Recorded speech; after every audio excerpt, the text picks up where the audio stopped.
Welcome to the help video for courses by Profit Weavers for fabric businesses. After making payment for the course, you will receive 2 emails from profitweavers@gmail.com. The first email has the subject complete registration. This email contains your login ID. Below, there is a tab named complete registration. On clicking it, a new window opens up and one can generate a password. On generating the password, you will be redirected to the learning management system. Here, you can view all your paid courses.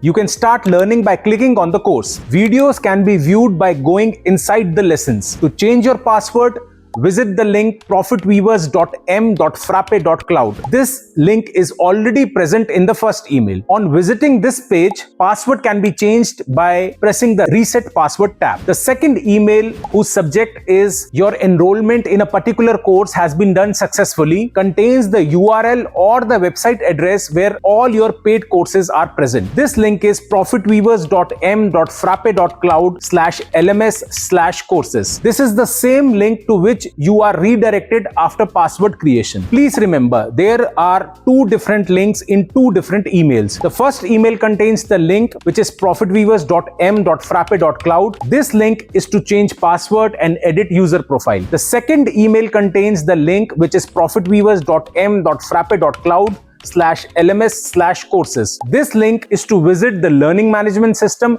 where all the paid courses are available.